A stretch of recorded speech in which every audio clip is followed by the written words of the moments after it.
Hello, my name is David Payne and I'm the EMEA Accounts Receivable Manager at RS Components. I've been asked to share my experience of the impact of COVID on the AR function and risk management here at RS.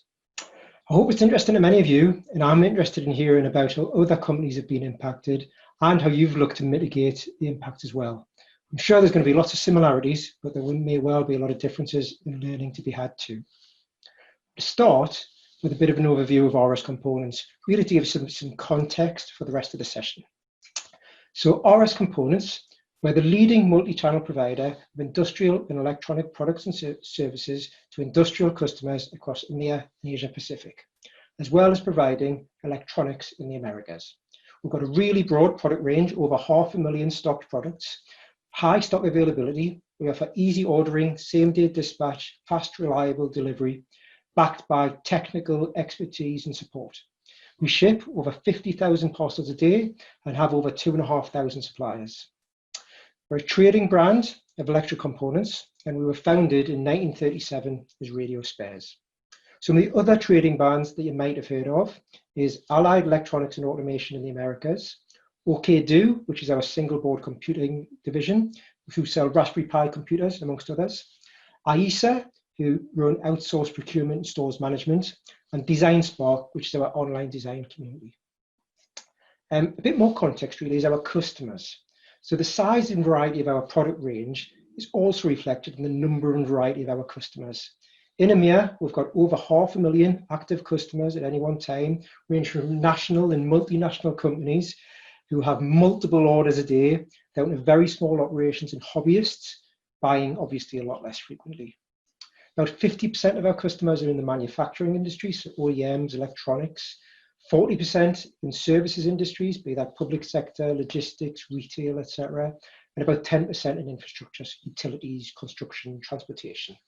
But we do really supply to all industries in all regions.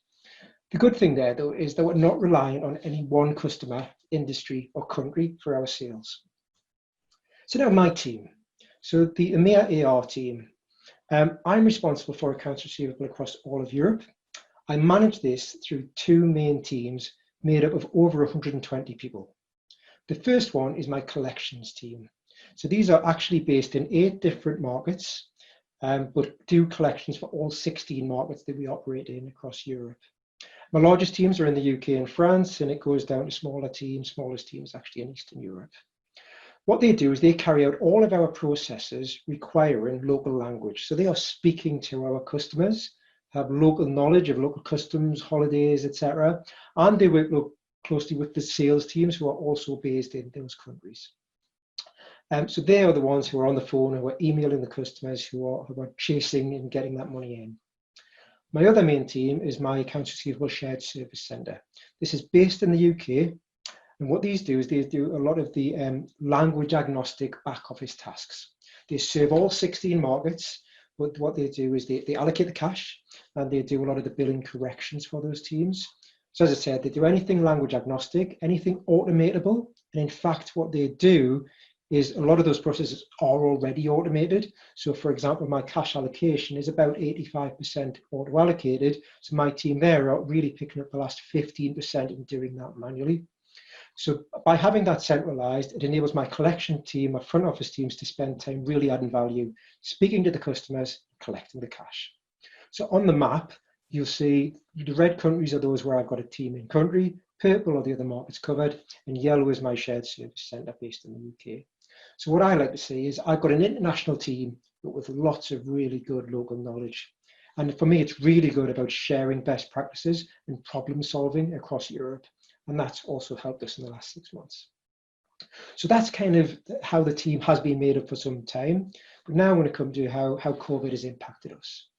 So, and really, it's about my experience of COVID and how we've managed to stay strong throughout. So if I go back to right at the start, what was particularly hard to manage early on was the fact that every country was hit at different times. Now, it was generally a few weeks or a month or so apart. Italy was the first team hit hard. I have a team in Milan. I was due to fly on the Tuesday when my collections manager in Italy was texting me on the Sunday telling me I can't come because of what was happening. And then it went through to, I think Denmark was my last team who really went into lockdown and were impacted in that way. So as I say, the timing has been different for every country. Also, every country's government has had a different response and continues to do so, as we find. So as such, every country that I've got a team operating in has been at a slightly different stage of COVID spread and a slightly different stage of lockdown measures, impacting my team, my people, but also all of our customers that we operate with. We're also fortunate being part of a global company. There's an equivalent of me in a version of my team who sits in APAC, actually in a city called Foshan in China. Now, obviously, they'd gone through a lot of this some months earlier than us.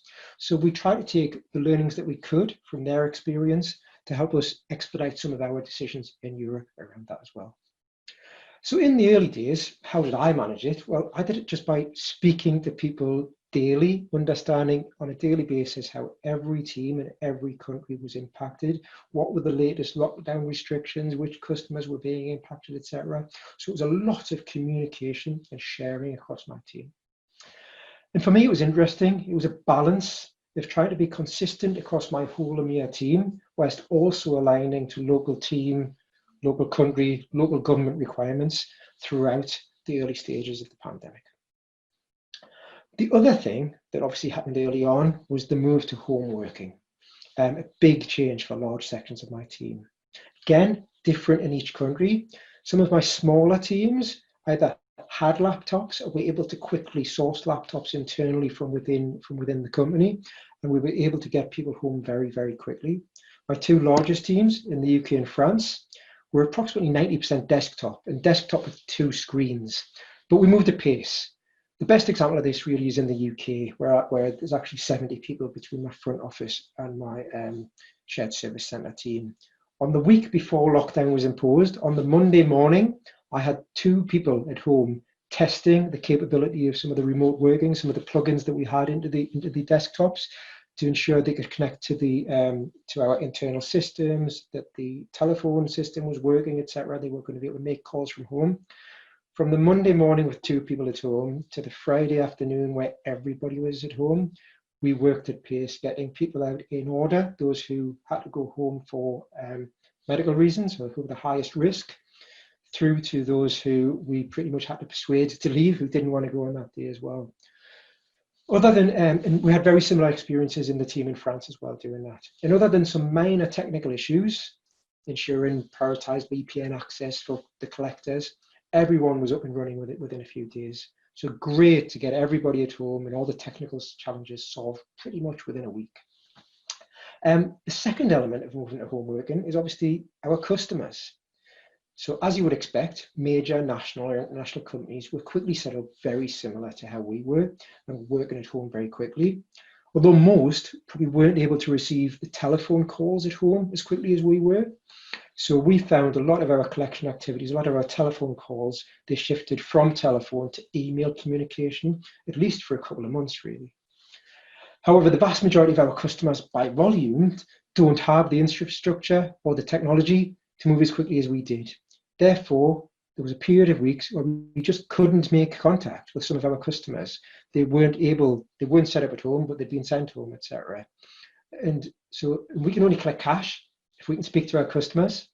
And I'll come on to how we manage this a little bit later on. Another impact of COVID was the furlough schemes or similar government support schemes across EMEA. What we did is I only furloughed a small number of my cash allocation team in my shared service centre, and only for 6 weeks. And in fact, due to the criticality of cash collection in the business, I actually added team members to my front office collection teams during this time. And the business were very supportive of this. I'd had a credit controller who had recently moved into a supply chain planning role. I contacted her manager and asked if I could have her back. And we brought her back for about 4 months to help in the collections. I also took 2 people from our customer service area to focus on small value debt collection for us. So what I did is I supplemented the team by 3 heads almost immediately at the start of the pandemic as well. And even in fact around furlough, as a company, although we did put a number of employees on furlough, due to our continued strength throughout the pandemic, we quickly took all employees off furlough and didn't claim any money from the government. So how were we actually impacted? How did collections go during lockdown? At a high level, collections remained strong throughout the pandemic. Surprisingly so early on. I was always forecasting and waiting for it to drop, and it never really did. So how do we manage this? Well, partly due to what I covered earlier around the size and scale of our customer base. We do have a number of customers in industries that were particularly impacted by COVID, aviation, hospitality, etc. We've also got a large number of customers in industries positively impacted by COVID, as you will. So medical, transportation, utilities, food production, etc. So although collections have been lower than previous years, as sales have been lower, but they've not been to the extent that we first feared and that we were expecting at the start of the pandemic. And for those strong trading customers, my team have continued to do their jobs. They've collected money and they've been clearing that aged debt. But obviously we had customers we couldn't contact, as I mentioned. So what do we do with those? Well, we tracked them. We tracked every customer we couldn't get in touch with, including their debt, their exposure, etc. And as they started to get set up at home and come back online, we were collecting information. We started taking them off that list. We worked very, very closely with sales in every market. If we could get any alternative contacts, if we could find out how businesses had been impacted, if it was just going to be a short-term thing while they got set up at home, or whether there was more to worry about, etc. But my team across Europe, the engagement with sales has been the best we've ever had, really. And then in real exceptional circumstances, we did extend terms for a short period for some customers. Our default answer to can we extend terms was no, but it was a very small fraction of a percentage where we did work with certain customers to extend their terms for a small period of time. They've all been returned to normal payment terms now. I could talk for a long time around this, but really just to summarize some of the other findings or my thoughts throughout lockdown. The good thing, the increased focus on collections. So I've been asked for more measures, more forecasts, more detail, more insight, more predictions a lot more often than I ever had done before. And my team have really stepped up and helped me collect all this information and really taken some of the pressure off and made the company a bit less nervous about collections during this period. We've proven that my team can still work and they've still been doing a fantastic job of collections, but also that the collections levels haven't dropped at all, or haven't dropped as much as we thought during that period. So we've been able to remain strong from a collections perspective. We've had very low amounts of absence, illness, holidays, etc. So productivity has actually been quite high. I guess the question for this for me is really how sustainable is this going to be longer term? And people are still going to have to take the holidays, so it may well bite us a little bit later on. Another good thing, I probably speak to my teams across Europe more now than I ever did, and less to the people that I used to share an office with in the UK. And this is probably about right, and it's probably the way it needs to be going forward as well. Another thing around customers, some customers do seem to be holding on to their money slightly longer, only by a few days, but we have noticed it, particularly around month end, month start. And it's interesting to think whether this is going to become the norm now going forward. IT development, because of the increased focus on collections, I've been able to get more small IT development work done to support my team and support collections over the last 6 months as well. So it's been a positive for me to get some of these things done that have helped drive cash collection at this time. And again, to do with the importance or the added visibility of collections, great support from across the entire business, sales, IT, various different departments. The importance of cash has really come to the fore, and it's now being recognised more widely across the business. So I see that as a good thing. And I just want to talk a little bit about risk reduction. So to protect the risk of the business is the primary reason for a credit management, for a collections department. It means not only ensuring that customers pay to their terms, but also making sure that the risk analysis is robust enough to understand the customer's financial position. Credit limits, we have them to control business exposure to bad debt. It's become more crucial than ever to keep credit limits up to date across our customer base and attempt to reflect the current financial circumstances. It's been very important to take credit limits seriously. So when a customer reaches it, necessary action should be taken, either collect the payment or potentially be put on hold. We historically very rarely put some of our largest customers on hold. We've done a lot more of that in the last few months because it's been necessary at this time. We've also done more credit checking of our existing customers with increased focus on our higher risk industries. And as I stated, we've worked closely with sales and had their input on the industries and customers who are potentially at higher risk due to the current environment. It's been great to get the insight from BVD to supplement and support our internal analysis. Also within this space, it's been good to see the speed at which BVD have introduced some more proactive tools. As in the current climate, last year's financial results have a lot less meaning to the current operations and viability of many businesses. So we needed something a bit more immediate. And the market reactive score and credit sentiment score have been welcomed by my team to support and supplement our existing analysis and our existing knowledge of customers and the conversations we're having with them. So the future, this question I get asked by a lot of people in the business as well. How do I see it being? So I've got to stay close to all of my EMEA teams. I see second, third spikes coming across the major cities in which my team and our customers operate. But as I said, they're going to be differently timed and differently managed across the various companies, countries, governments, etc. So there'll be different government support schemes ending or being adopted in every country, and this will impact our customers and their viability and their ability to pay. So again, we've got to stay close to our customers, close to our sales colleagues to manage and mitigate any impacts. And we need to continue the review of risk and credit limits by customer, by country and industry going forward.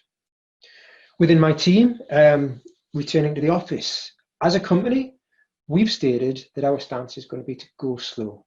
So if a government determines it's safe to return to an office, we won't be going straight back. We're not going to rush. We're going to go slow. We're going to take our time. We're going to do what's best for our people, for our customers.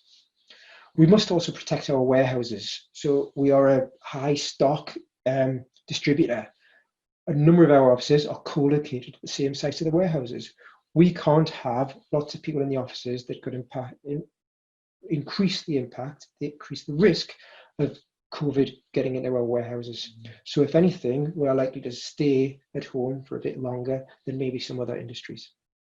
Having said that, we do and we continue to support individuals who need to work from an office location, either for elements of their role, for physical or for mental health reasons. Travel, I see a lot less need to travel, particularly within country or between sites.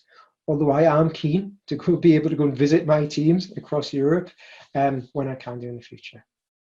Collections themselves, I expect collections for us to remain relatively strong.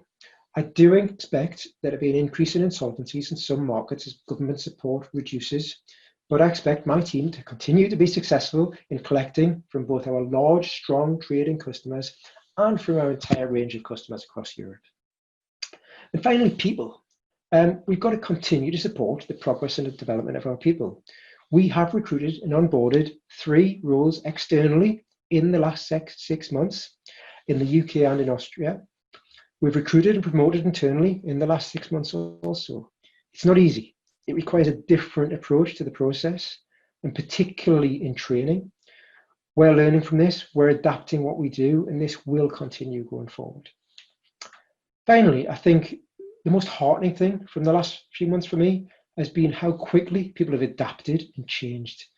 This has been the biggest change for me and for all of us in our careers. And for the vast majority of people, they've adapted incredibly quickly. As I said, within a week, most of my teams across Europe were working from home and working successfully.